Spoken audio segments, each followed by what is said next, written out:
Hi, everybody. Welcome back to Hear Our Voices. This is your host, Kay Did, and where we change narrative of homelessness here. And today we have Dr. Krenn. And I hope I didn't butcher you. I feel like I butchered your last name. I'm so sorry. No, not at all. But Not at all. It's perfect. yes. So guys, I just want to get into the weeds of things. So we have a social media that we're trying to grow. We're very small, we're very tiny. We're trying to be mighty, but we're not at the moment. But we would like you to go on all our social media platforms. Everything will be down in the link tree down below. And we want you to go out there and share and follow and write your comments where you want to write it and tell us some of your ideas. It might be things that you thought of that I've never thought of before or just can learn from. It's good to learn at least one or two new things a day. And if you can help me do that, that'd be great. Also, you can give me some resources I might not know about for New York City. I'm sorry, right now we're so small, so we can only do New York City's resources, but we take stories for people's experiences anywhere in the US. So thank you for just being amazing. Thank you for sharing. And I hope that you can learn something out of this. By the time this come out, I would say this is October. Well, technically coming out today, but we're gonna have parts of it coming out during, or you hear our topic until November. So please do what you have to do your part in this system, okay? So I want to get to our person today. I'm happy she actually found me. So it's like I think the first person who actually have gone through Instagram who said, I want to be a part of your show to tell the people what they need to know and the knowledge they need to give and have. And so I'm excited all about this. So tell us a little bit about yourself. Yeah. So first of all, Kate, thank you so much for having me and giving me the opportunity to talk about my work. So a little bit about myself. Like you said, my name is Dr. Caitlin Krenn. I use she and her pronouns. Please just call me Caitlin. I recently graduated from NYU with my doctorate in social work, where I studied the intersection of civic engagement and civic empowerment of people that are unhoused or housing insecure. So, in simple terms, basically voting and homelessness. Where what this was where this came from, what this was inspired by, was prior to going back to school to work on my doctorate for about a decade, I was working in shelter services and other systems in the periphery, be it child welfare, the school systems in New York City. I was working in tier 2 family shelters out in Brooklyn during the 2020 election, and which was also the height of the pandemic in many ways. And it became very clear to me that there was a lot of misinformation, disinformation, confusion around the ability to vote when you are homeless or housing insecure, whether that is sheltered or unsheltered. If you are, an unhoused person who's living in New York City shelters, or if you're living on, the street or a bench or wherever is most comfortable for you. And that became extremely problematic. And as I looked into the data, it became clearer and clearer that the voices of this population are unheard and unaccounted for. And I do believe that that is then reflected in the legislative priorities of our elected officials, and of those who end up getting elected in the first place. And so I ended up going back to school to do some research, largely informed by and partnered with people with current or past lived expertise when it comes to the experience of being unhoused, and ended up developing a model of what voter engagement and civic empowerment structures can look like in New York City shelter systems, but as well as that, just developing a greater understanding around this issue at large and how do we empower unhoused people to raise their voices at the ballot box and truly become a force to be reckoned with when somebody wants to represent a certain area that encompasses a lot of our unhoused neighbors. So that's the general gist. So I don't honestly, as y'all know my story, if you are new here, I used to be homeless in New York City, in the shelters with my daughter. So I was in family shelter system. As you know, we have about five systems. I call them six now because we have the migrant shelter that we have, but initially it was five, right? And when I'm in shelter, honestly, I didn't think about voting. I could be honest, like this, like top of my list is being housed and eating. And because I didn't have a stove for the shelter I was in the longest, which is over a year, that wouldn't be on top of my mind. Um, do you think, in your experience, that most people think about voting when they're in shelter? And also, do you think it would matter by the time the person get elected, they'll be out of shelter? Would that stuff actually affect them? Right. Well, two phenomenal questions. Thank you so much. So, what my work is largely modeled around is the onus and the responsibility that we have as service providers and service provision systems to address this issue. So, to your point exactly, something that for any listeners who might be familiar with certain psychological theories and psychological principles, there was a psychologist, Abraham Maslow, uh, who created a hierarchy of needs, theorized a hierarchy of needs. Basically, in a nutshell, if your basic human needs are unmet, if you are hungry, if you don't have a roof over your head, if you are ill in various ways, it's harder to think about any hierarchical needs, any things that come after that. It's harder to think about, going to school and learning if you are hungry. And that's an example for children, right? When children are hungry, it's harder for them to learn, to grow their minds, their brains. Same principle applies when it comes to civic engagement while being unhoused and experiencing homelessness.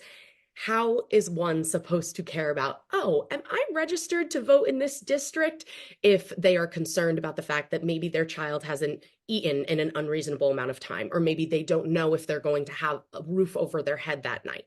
And so it should not be on the person receiving the services or the population that we're talking about. It should not be on them to come to the table in terms of creating their own opportunities to engage with the political and civic system. It should be on us as the service providers to bring this information into settings of service provision. And to give you an example of that, just a really quick and dirty example, quick and easy example, all systems, whether they are serving the unhoused population or the sheltered population of the unhoused, rather, or the unsheltered population, have case management infrastructure that exists already. Right. In New York City, after 30 days of residing in a certain place, you are eligible to register to vote from that place, whether it is a shelter or a park bench. And so, with that said, one of the examples of how do we as a service provision, how do we as service providers create these opportunities for empowerment is, how about when someone comes into shelter after they've been there for 30 days, which is likely just an estimate, 4 meetings with their case manager. At that fourth meeting, it should be a part of the system to say, hey, you've resided here for 30 days. You are now eligible to vote in this area. Would you like to register to vote? Here's why it's important. Here's why your voice is important. Can I support you with that, right? Can I register you online? Can that be a part of our session today? And not just having it be a part of these individual conversations, but having civic literacy be a part of the conversation that is woven into just the normative functionality of the shelter. Why is this important? That information should be available universally all the time, not just leading up to elections, right? And as we start to experience positive effects of these kinds of things, also being able to elevate those things and saying X amount of people voted, and we ended up with this elected who is very housing forward, who really has platforms that are meaningful when it comes to addressing the affordable housing crisis and the homelessness crisis in New York City. So that was one example. Okay, did remind me the second part of your question. I'm so sorry. I'm not gonna lie to you. I don't remember. I don't remember. But when I was listening to you, and you said housing forward. How can you look for a candidate that does that? Because right now, be honest, guys, I don't go for left or right, whatever. That's not what we're here for. We're just telling you the facts about what you can do about being able to vote wherever you are in New York City. Every state has their own rules. Usually, the rules she's talking about, I feel like in my mind, I think of squatters' rights. As long as you stay at a certain address for 30 days, that's basically your home. Whether they don't want you there or not, if you stay there a certain amount of time, especially if you get mail, it's all over for that. So, how do you know if somebody is, you know, going for that, want to be for homelessness or low income housing or like something, stuff like that? How do you know if while looking at it, how can you know if a candidate is for something like that? Yeah, so I always say a nice, quick, and easy litmus test is to go to that candidate's website, social media, what have you, and see, can you pretty easily navigate to what they have to say about housing, to what their views are and what their priorities are about housing? Do they have any policies to address the issue? Do they mention it at all? And that is a pretty quick and easy litmus test. If that is not something that seems to be a priority of their campaign, then that says something to you as a voter, right? And if you're able to look at various candidates, regardless of party or persuasion, and look at how housing forward, which I don't know if that's actually any kind of a logistical term. I use it often enough. I think I made it up, but I'm not positive. Mhm. And if anyone listening is aware of the origins of that term, please let me know.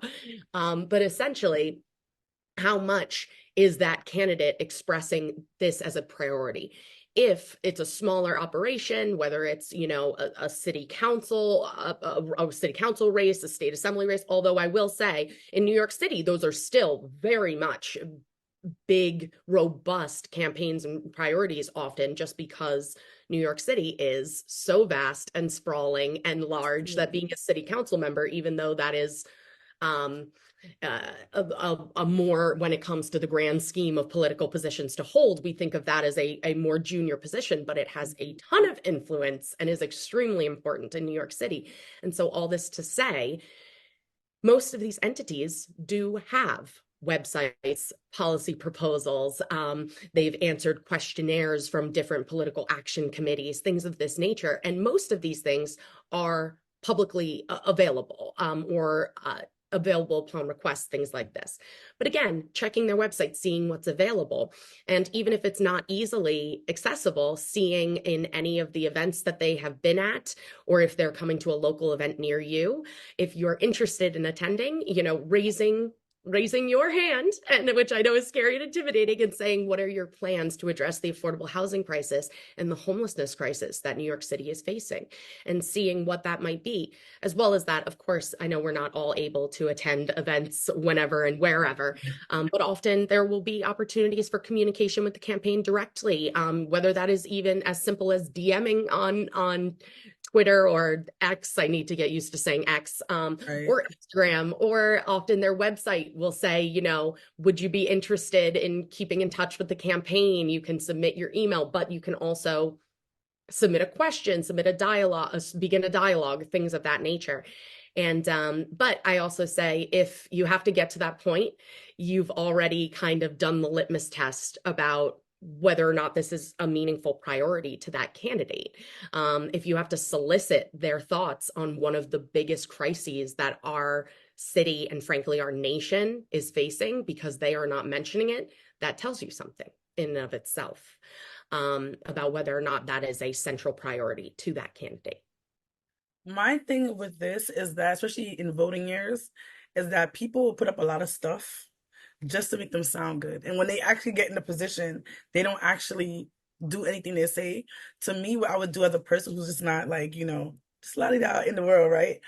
I personally will look at a lot of times people when they do certain things before they get to this point, like a president or a mayor, they have done things. Well, majority of people have done things beforehand before they got to this position. So you will see what they have done in the past, not what they're just saying right now. Granted, people can change, but usually there's a track record of certain things they have been doing before. And if you see that homelessness has nothing to do, and all of a sudden now when they're running for a big election, like mayor or presidency, they're like, yep, because I know it's a problem. Let me go on that issue. Let me do that. If you don't see something from them before, I would say that is also a red flag for me. Because if all of a sudden it's just coming up because it's a problem in this election year, how much have you invested in this thing to actually change it enough to and know backgrounds of it to actually do something about it? Not saying it can't be done, but I think that the probability for me is very, very low because of that. So I think that's another way of looking at it as a regular, if they go into events, but they go into events just now, or they going Right. that 2 years ago. I think things like that, you can definitely see how people track records are in certain areas based on what they have done. People are a creature of habit. If they did it 10 years ago, They probably gonna do it now. And of course, old dogs can learn new tricks, but a lot of times they don't learn enough to make a difference. To be honest, I'm not gonna lie to you. So Right. just be aware of those Now, things. I think, Kate, that is such a phenomenal point is to look into a candidate's record and history, whether they are a long-standing uh, uh, elected official who has held political office, maybe multiple different offices, or Right. whether this is somebody who's running for the first time, who's coming from whether it's the private or the public sector, looking Right. into their record, absolutely, and trying to understand the ways in which that could impact or inform their perspectives on these issues. That's extremely important. Like what just came up for me as you were saying that is a quote by the great Maya Angelou, where she says, when someone shows you who they are the first time, believe them. And so I always think that people's records speak for themselves Right. in many cases. And to your point, not that people don't readjust their priorities as they learn new information or as they have more access to more resources or access to more information and they learn. So not to say that we should be entirely dismissive, but people's records are records for a reason. They're on Right. record for a reason, right? And also to that end, that if they don't have a meaningful response to whatever their record was, if it wasn't favorable in this way, all this to say that looking into people's records is extremely important, and them being able to answer for positions they've taken in the past, whether those were negative, and we would like to know how that's going to change in favor of working with our unhoused neighbors in effective ways, or whether that is whether they had very positive work in their history, that they have emphasized the rights of the unhoused population and those who are at risk of being unhoused, and how they plan to build upon that, essentially. That makes sense. That makes sense. So, as we know before, as we know, we don't know, caseworkers, as you said before, it would be nice if they did this, but right now they don't do this. So it's not part of their job. Honestly, I think they have a lot going on. I don't know if that could be something extra they can do, to be honest. I think maybe not another position, but something else that could be helpful for them, or just telling people what they should do. Because as we know, if you don't know, caseworkers don't make that much money. They have a very high caseload, especially for New York City. We have a lot of homeless coming in, and the eligibility criteria for families and people in general, I feel like families are much harder than single people.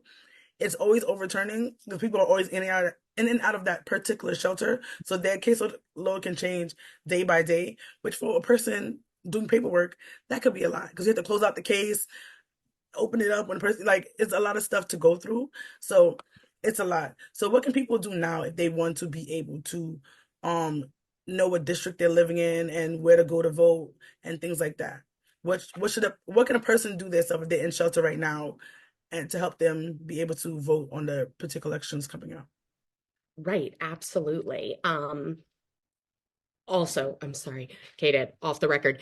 I switched to my headphones. Can you hear me? I can hear Okay. you, yes. Okay. I apologize about that. That's okay, fine. So, back to answering your question. So firstly, I didn't touch too much on this in just the introduction of myself, but prior to coming back to school, I worked in shelter for a long time, managed teams of mental health professionals. I'm a licensed clinical social worker by education, and I would manage teams of licensed social workers that were providing various services and supports in shelter. And so I am very intimately aware of how overworked, underpaid, under-resourced, Right. underappreciated many of our case managerial teams are, licensed social workers and other, other professionals of varying degrees, whatever role that folks are doing. But all the human service professionals working in the shelter system in New York City, I want, if anyone is listening, I want you to know I see you. And this work was not only do I see you, I am you. And this work is not was not created with the intention to just create more work, more busy work, and more responsibility on to rest on the shoulders of the folks that are already doing so much heavy lifting Right. to make these services effective and supportive for our communities.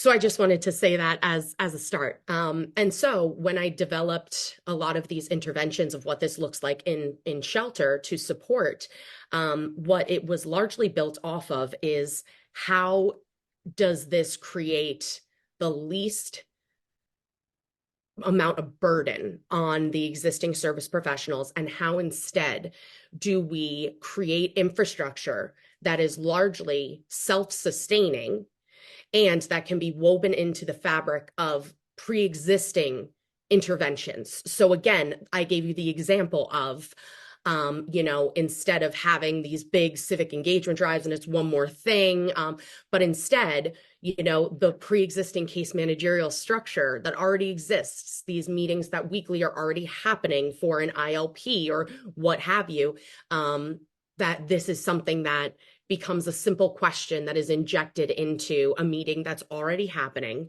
and a conversation that's already happening.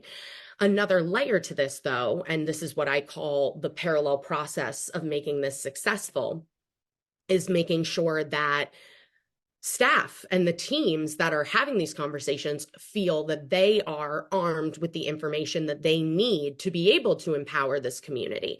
So that comes with also making sure that these folks know where to go to get information about voting, registration, districts, laws, these kinds of things, making Right. sure that that civic literacy is really strengthened. And so there is a whole component of this work that is around um, that is around educating, training, supporting the existing service professionals and moving forward any new service professionals that join this work. And so largely and I could fall down the rabbit hole of telling you all. Hey guys, thank you for coming this far in this episode. Thank you for listening. Thank you for being amazing. And we hope to hear from you next week. We are I'm so happy, I should say, to be able to interview Caitlin and to see what people in shelter should probably know about and what things you should be looking for. And I hope this is helpful to you. It's like almost like a voter's guide kind of thing. Um, the fellows actually did a voter's guide a couple of years ago. So if you want to look at that, the link will be down below for you to enjoy and see what the fellows are up to and what we look like. Because, sometimes you don't know what people look like and things like that. So go check us out. Thank you for listening. Thank you for being amazing. And see you in a couple of days because this is only part one. We'll see you for part two. Bye.